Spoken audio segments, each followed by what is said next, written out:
لا لایەک ڕێکەوتنەکەی نێوان حکوومەتی هەرێمی کوردستان و حکوومەتی عێراق بۆ ئاساییکردنەوەی دۆخی شنگال و گەڕانەوەی ئێزدیەکان جێبەجێ نەکراوە. لە لایەکی دیکەشەوە وەزارەتی کۆچی عێراقی بە زۆر دەیەوێت کەمپەکان دابخات و لە ناویشان تا کەمپی ئێزدیەکان و ئیتر ئێزدیەکان بەرەو چارەنووسێکی نادیار بچن. ئەم بڕیارە بۆچی ئەی هۆکارەکەی چی بوو؟ کەواتە حەل چییە بۆ ئەوەی کە جارێکی کە ئێزدیەکان تووشی کۆمەڵکوژ و ئەنفال نەبنەوە؟ لەگەڵ میوانەکەمان قسەی زیاتر و پرسی زیاتر لەسەر ئەم بابەتە دەکەین. میوانەکەمان زۆر بەڕێز دکتۆر ڤیان دەخیل، وتەبێژی فراکسیۆنی پارتی لە پەرلەمانی عێراق ڕاستەوخۆ لە شاری بەغداوە لەگەڵماندایە. دکتۆر ڤیان شەوتان باش، زۆر سپاس بۆ بەشداریکردنیشتان لەگەڵمان لەم گەشتەی ژووری هەواڵی کوردستان 24. با لەو پرسیارە گشتیەوە دەست پێ بکەین، بۆچی تا ئێستا عێراق ئامادە نییە ڕێکەوتنی شنگال جێبەجێ بکات؟ دەسەڵاتی نییە یان نایەوێت؟ زۆر سپاس کاک فەرهاد. با تەماشای وەزعی شنگال بکەین لە ناحیەی جیۆسیاسی. شنگال لە بوقعەتی جوغرافی زۆر گرنگە. دیارە هەندێک ئەطراف هەینە نایانەوێ ئارامی هەبیتن لەو منطقەیە. ئەوەش بەداخەوە هەندێک لە جیهات و کوتەل و ئەحزابی ناو عێراق بەرەو ئەو مەوزوعە دەڕۆن و ناهێڵن استیقرار و ئارامی هەبیتن لە شنگال. لە بە هەندێ دەبینین فترە بریاری جیاواز دەردەچیتن حکوومەت، نەک ئەو حکوومەتە، نە حکوومەتی بەڕێز حەبەشی سوودانی، بەڵام هەموو حکوومەتەکان لە 2004دا هەتا ئێستا هەوڵەکی حەقیقیان نەبوو کە شنگال بێتە ئاوادانکردن، کە ئەو هێزە غەریبانە لە شنگال دەربچن، کە سەقامگیری هەبیتن لە شنگال، کە ئەو ئاوارانە بگەڕێنەوە. زۆر بەلەفاتی گرنگ هەیە تایبەتە بە شنگال، بەڵام نەمان دیت هیچ جدیەک هەبیتن لە حکوومەتەکانی بەغدا. یەکێک لە هەر مهم یان گرنگترین مەلەف ئەوە بوو کە ڕێکەوتنەکی زۆر مهم هەیە لە بینی حکوومەتی هەرێمی کوردستان و حکوومەتی بەغدا. ئەو ڕێکەوتنە تایبەتە بە استیقراری وەزعی شنگال و گەڕانەوەی ئاوارەکان و حیمایەتی ئەو خەڵکە. جارە چیتکە ئەوەی بەسەریان هات، ئەو جینۆسایدەی بەسەریان هات 2004دا دووبارە نەبتەوە، بەڵام هەتا ئێستا هیچ خەتەواتی جدی نییە بەر و ئەو ڕێکەوتنە تەطبیق بکرێتن. زۆر باشە دکتۆر ڤیان، ئێوە خۆشتان ئاماژەتان پێدا شنگال و دەڤەری شنگال بەگشتی ناسەقامگیرە، هیچ پرۆژەیەکی لێ نییە، ئاوادان نەکراوەتەوە، ئێزدیەکان قەرەبوو نەکراونەتەوە. ئێستا وەزارەتی کۆچیش دەیەوێ هەموو کەمپەکان بە ئەوانەی ئەوانیشەوە دابخات و بە زۆر بیان گەڕێنێتەوە. پرسیارەکەی منەمەیە، ئایا ئەمە جارێکی کە فەرمان نییە وەکو خۆتان دەڵێن بۆ ئەنفالی ئێزدیەکان؟ ئەوە جینۆسایتە چینوەیە. وزارەتی کۆچ و کۆچبەران دەیکاتن دژی ئاوارەی شنگال. ئەو ئاوارانەی کە لە جێ خۆیان دەرچوون دەربەدەر کران لە 2004دا پاش داعش کە هات و ئەو هەموو فەزاعەتە کردی لە شنگال.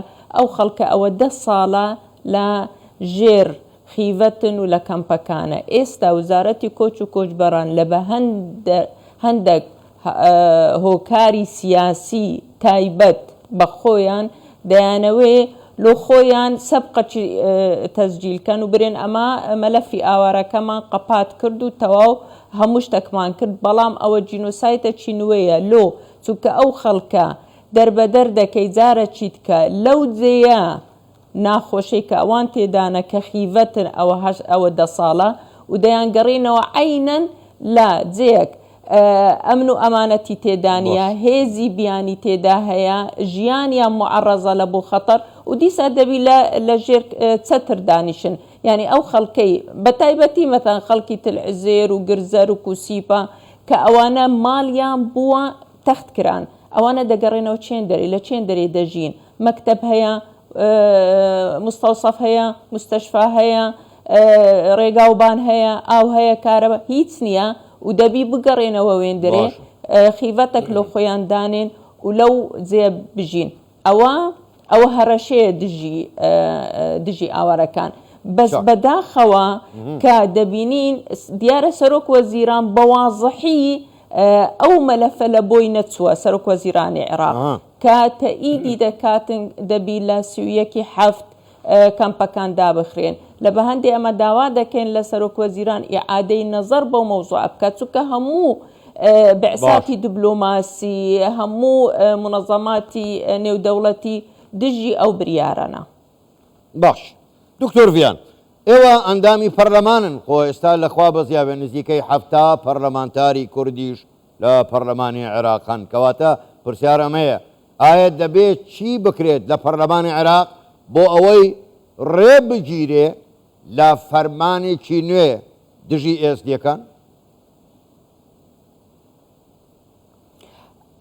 ئەمن بە تەسەووری من ئەو بریارە جێبەجێ ناکرێتن مستحیلە بێن کەمپەکان قەپاتکەم بەڵام ئەو هەواڵانە تووشی خەڵکەکە تووشی نائارامی بوویە نازانن چ دەبیتن لە باندێ ئەمە لە ڕێگای کەی 24 پێیان دەڵێن با هێمن بن ئەو شتە ناکرێتن کەس ناتانی هیچ قانونێک لە دنیا ناتانێ ئەوان دەرکاتن لە کەمپەکان بە زۆری و بیان بە نەجارە چیتکە لە جێیەک دابنیشن دیسا لە بن چەتر و لە بن خیڤەت ئەو شتە ناکرێتن حکوومەتی عێراق هیچ مجازەفەی ئەو مجازەفەیە ناکاتن بەڵام وزارەتی کۆچ و کۆچبەران دیارە بە نیەتێکی زۆر خراپ لەگەر ئەو مەلەفە تەعامل دەکاتن ئەگەر هاتوو مصر بۆ حکوومەتی عێراق ئەمە دەبی بریارەکمان هەبیتن نەک بەس ئەمە نەک بەس 7 پەرلەمانی کورد بەڵام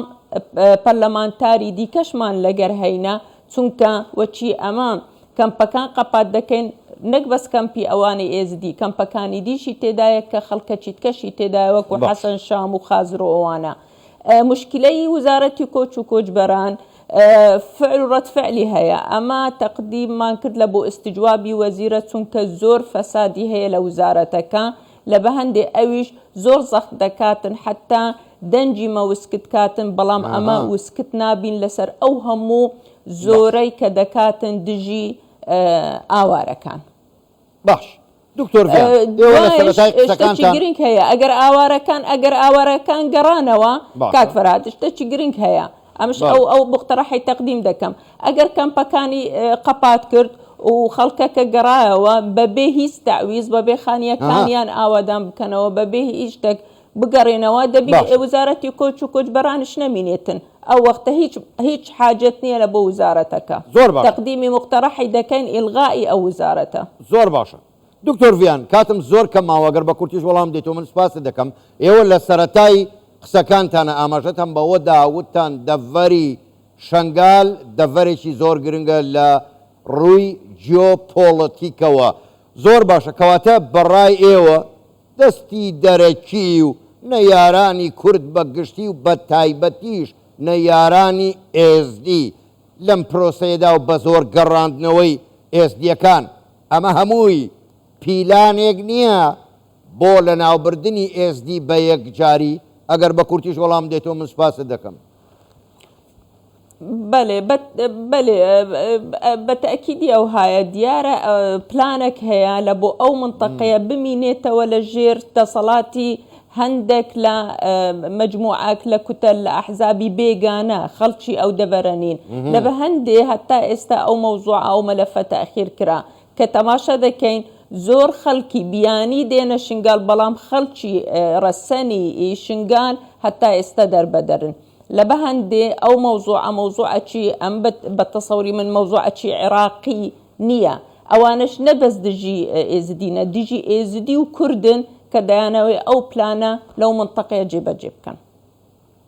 زۆر باشە زۆر بەڕێز دکتۆر ڤیان دەخیل وتەبێژی فراکسیۆنی پارتی لە پەرلەمانی عێراق گەلێک سپاس بۆ بەشداریکردنتان لەگەڵمان شتان باش.